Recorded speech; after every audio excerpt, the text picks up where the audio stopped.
Sebelum melanjutkan, jangan lupa subscribe dulu. Terima kasih. Bab 309, memurnikan telur naga bumi. Melihat telur raksasa itu, mata Huang Xiaolong berbinar-binar. Tidak diragukan lagi, ini adalah telur naga bumi. Telur naga bumi, ini adalah telur yang mengandung semua esensi sejati seekor naga.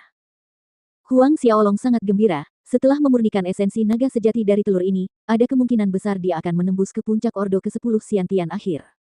Mungkin bahkan lebih tinggi. Alam suci. Butuh beberapa saat sebelum Huang Xiaolong tenang, dan kemudian sedikit penyesalan muncul. Jika dia memikirkannya lebih awal, dia tidak akan membunuh kedua pria itu begitu cepat, dia bisa bertanya kepada mereka di mana mereka menemukan telur naga bumi ini. Jika itu ada di dalam gua naga kuno, mungkin ada hal-hal baik lainnya yang tergeletak di sekitar. Beberapa saat kemudian, Huang Xiaolong meninggalkan area itu setelah menangani kedua mayat itu. Sekarang, dia butuh tempat yang aman untuk memurnikan esensi sejati di dalam telur naga bumi ini. Adapun apa yang disebut kota hantu yang akan segera muncul, hal itu telah dilupakannya.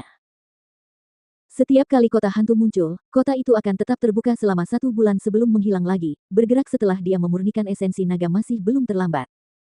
Selain itu, kemunculan kota hantu selalu memicu persaingan sengit dan tragis untuk mendapatkan harta karun, oleh karena itu Huang Xiaolong tidak terburu-buru untuk bergegas ke sana. Setengah jam kemudian, Huang Xiaolong mengebor lubang kulit pohon raksasa di tengah gunung. Diameter pohon itu membutuhkan setidaknya 10 orang untuk memeluknya sepenuhnya, dedaunan yang lebat dan cabang-cabang yang tebal menutupi lubang di kulit pohon itu dengan baik. Selain itu, lubang itu berada 20 meter di atas tanah, jadi tidak mudah untuk dilihat. Huang Xiaolong melihat sekeliling, lubang pohon alami itu cukup luas untuk menampung 15 orang. Ada tinggi orang dewasa antara lantai dan pintu keluar, jadi orang-orang di luar tidak akan menyadari ada orang yang duduk di dalam. Di dalam lubang pohon, Huang Xiaolong memanggil Gunung Sumi yang saleh, memasuki aula kuil Sumi dan mengeluarkan telur naga bumi. Cangkang telur naga bumi lebih keras dari baja, menyerap esensi sejatinya melalui cangkang telur sangatlah sulit, belum lagi sangat lambat. Namun, kesulitan ini hanya berlaku untuk orang lain, bukan Huang Xiaolong, karena dia memiliki kuali 1000 binatang di dalam pagoda harta karun Linglong. Dengan memanggil pagoda harta karun Linglong, Huang Xiaolong memasukkan ki pertempuran ke dalam kuali 1000 binatang dan mengaktifkan arai penghancur yang menelan 1000 setan untuk menyedot telur naga di dalamnya. Kemudian, ia mengaktifkan arai pembalik asal langit dan bumi, cahaya di sekitar telur naga bumi berdenyut semakin terang.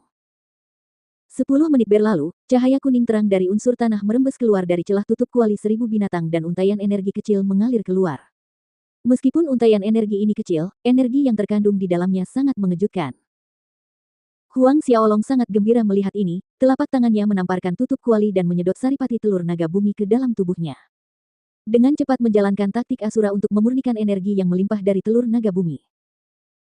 Begitu saripati naga memasuki tubuhnya, Huang Xiaolong merasakan setiap bagian meridian, laut qi, dan dantiannya dipenuhi dengan energi yang kuat, mendorong Huang Xiaolong untuk meningkatkan kecepatan pemurniannya lebih jauh lagi. Laut qi, meridian, dan dantiannya terisi berulang-ulang, ukurannya membesar setiap kali terisi. Bagi Huang Xiaolong, laut qi, meridian, dan dantiannya seperti padang pasir yang kering, sedangkan saripati naga adalah vitalitas yang disuntikkan ke dalamnya. Tidak pernah ada saat di mana laut qi, meridian, dan dantiannya penuh dengan vitalitas yang lincah. 1 jam berlalu, 2 jam berlalu. Naga hitam dan biru melayang di atas kepala Huang Xiaolong, meraung kegirangan. Semakin Huang Xiaolong memurnikan esensi naga, semakin kuat roh bela diri naga kembar itu, mereka bahkan lebih padat dan lebih besar. Bagi roh bela diri naga kembar hitam dan biru, saripati naga dari telur itu, tanpa diragukan lagi, adalah makanan terbaik. Seiring Huang Xiaolong terus menyempurnakan saripati naga, roh bela diri naga hitam dan biru menuai manfaat besar, tumbuh lebih kuat dan lebih bertenaga. Suatu hari berlalu. Lingkaran cahaya yang cemerlang menyelimuti tubuh Huang Xiaolong, atmosfer saripati naga meresap ke aula kuil Sumi. Bahkan pohon api tak bernama yang dibawa ke kuil Sumi oleh Huang Xiaolong memancarkan cahaya lembut. Jika seseorang melihat lebih dekat, mereka akan melihat bahwa saripati naga samar yang tertinggal di udara perlahan-lahan diserap ke dalam pohon api tak bernama. Pohon api tanpa nama ini juga menyerap saripati naga. Meski begitu, ia hanya menyerap energi yang mengambang di udara, yang dikeluarkan oleh Huang Xiaolong, sehingga tidak mempengaruhi pemurnian saripati naga di dalam tubuh Huang Xiaolong. Ketika 3 hari berlalu, pohon api tak bernama itu benar-benar berbuah, buah-buahnya yang berwarna merah menyala tergantung di dahan-dahannya, berkilauan dengan kilau yang menggoda.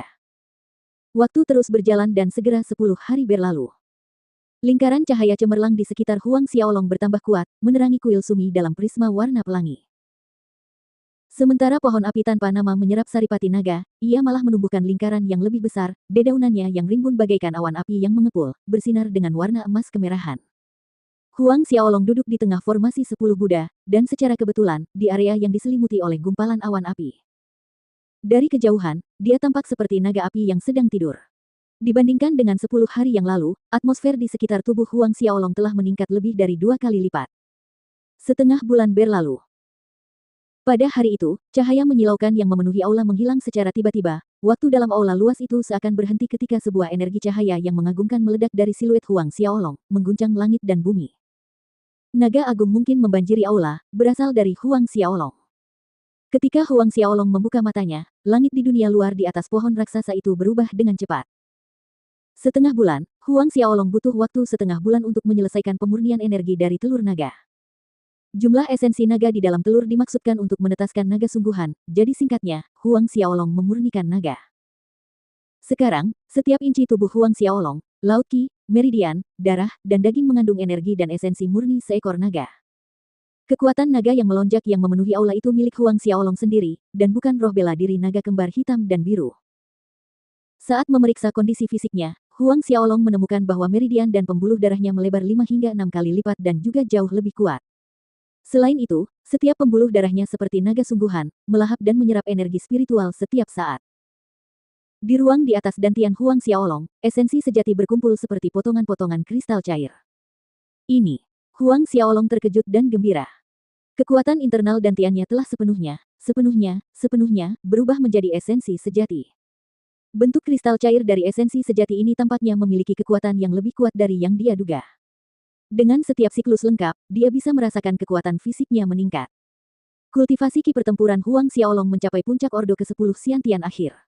Meskipun ia sedikit kecewa karena tidak maju ke alam Sein, ia merasa puas, karena melangkah ke alam Sein tidak pernah semudah ini. Sehebat telur naga bumi, hampir mustahil bagi seorang Xiantian untuk menerobos ke alam Sein dalam rentang waktu 1 bulan. Sudah waktunya untuk mengunjungi kota hantu. Huang Xiaolong berdiri, bergumam pada dirinya sendiri. Cahaya tajam bersinar di matanya dan momentumnya bergulir jika dia bertemu Zhao Chen lagi, dia yakin bahwa dia bisa bertarung di level yang sama tanpa mengungkapkan keberadaan seni Sumi yang ilahi.